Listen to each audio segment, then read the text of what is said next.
Kid story studio में खुशामदीद। आइए आज की दिलचस्प कहानी से लुत्फ अंदोज हों। एक छोटे से गांव में एक लड़का रहता था जिसका नाम हमजा था। हमजा एक ज़हीन मगर शरारती लड़का था जो अक्सर झूठ बोलने में महारत रखता था।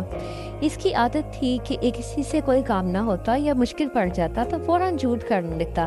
उसके वालिदैन और उस्ताद उसे बार बार समझाते कि झूठ बोलना बहुत बुरी आदत है, लेकिन वो हंसी में मजाक में उड़ा देता और कहता ये सिर्फ छोटे मोटे बहाने हैं, इसमें कोई नुकसान नहीं। एक दिन गाँव में एक मेला लगा। हमजा के दिल में ख्वाहिश थी कि वो मेले में जाए और खूब मज़े करे, लेकिन उसके वालिद ने उसे सख्ती से मना कर दिया क्योंकि उसे अगले दिन स्कूल में एक अहम इम्तिहान देना था। हमजा ने मायूस होकर एक चालाकी सोची और अपनी अम्मी से कहा कि उसके पेट में शदीद दर्द हो रहा है। माँ परेशान हो गई और फौरन उसके वालिद को बुलाया। वालिद ने इसकी हालत देखी और कहा कि अगर दर्द ज़्यादा हो तो स्कूल जाने की ज़रूरत नहीं, बस आराम करो। हमजा ने दिल ही दिल में खुशी मनाई और जैसे ही वालिदैन दूसरे कमरे में गए वो चुपके से मेले की तरफ निकल गया।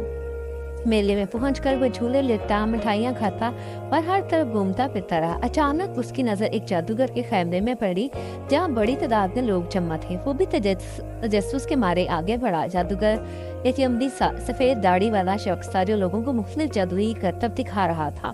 हमजा की जब बारी आई तो जादूगर ने मुस्कुराते हुए कहा, बेटा अगर तुम मेरे 3 सवालों का सच सच जवाब दोगे तो मैं तुम्हें एक अनमोल तोहफा दूंगा, लेकिन अगर तुमने झूठ बोला तो तुम्हें इसका नुकसान उठाना पड़ेगा। हमजा ने सोचा ये तो बहुत आसान काम है, बस सच बोलना है और तोहफा जेब में। जादूगर ने पहला सवाल किया, क्या तुम हमेशा सच बोलते हो? हमजा घबरा गया क्योंकि अगर वो कहता हाँ तो ये झूठ होता, अगर कहता कि नहीं तो तोहफे में मिलने की उम्मीद खत्म हो जाती। वो कुछ लम्हे सोचता था फिर आस्ता से बोला, हाँ मैं ज्यादातर तो सच ही बोलता हूँ। जादूगर मुस्कुरा दिया और दूसरा बोला, क्या तुम्हारे वालिदैन को मालूम है कि तुम यहाँ हो? अब हमजा और ज्यादा परेशान हो गया। अगर वो सच बोलता तो पकड़ा जाता और अगर झूठ बोलता तो पिछला झूठ भी बेकार हो जाता। उसने जल्दी में कहा, जी हाँ मैं इनसे इजाजत लेकर आया हूँ।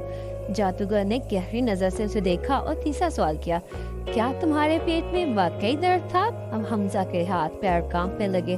वह समझ गया कि जादूगर कोई आम आदमी नहीं बल्कि शायद वो इसकी हकीकत को जान चुका था। हमजा ने मजीद झूठ बोलने की कोशिश की, मगर जैसे ही उसने हाँ कहा जादूगर ने अपनी छड़ी हवा में घुमाई और अचानक हमजा के इर्द गिर्द सब कुछ बदलने लगा। मेला गायब हो गया, लोग गायब हो गए और वो एक अंधेरे जंगल में खड़ा था। उसे सब कुछ नहीं समझ आ रहा था, ये क्या हो रहा है। खौफजदा होकर वो चीखने लगा मगर कोई आवाज सुनने वाला था ही नहीं।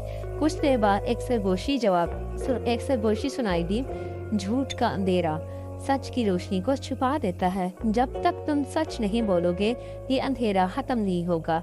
हमजा की आंखों में आंसू आ गए। उसे एहसास हुआ कि उसने झूठ बोलकर खुद को एक बड़ी मुसीबत में डाल दिया है। वो चीख कर बोला, हाँ मैंने झूठ बोला था, मैंने पेट दर्द का बहाना बनाया था, मेरे वालिदैन से इजाजत नहीं ली थी और मैं हमेशा सच नहीं बोलता। जैसे ही उसने ये कहा अचानक रोशनी चमकी और वह दोबारा से इसके मेले में खड़ा हो गया, मगर जादूगर के खैमरे में कोई ना था। वो खौफजदा और हैरान होकर भागते हुए घर पहुंचा। घर पहुंचकर उसने वालिदैन को सब कुछ सच सच बता दिया। पहले तो वालिदैन गुस्सा हुए मगर फिर उसकी ईमानदारी पर बहुत खुश हुए। हमजा ने इस दिन के बाद से झूठ बोलना छोड़ दिया क्योंकि उसे मालूम हो चुका था कि झूठ का अंजाम हमेशा बुरा ही होता है। उसने सच को अपनी ताकत बना लिया।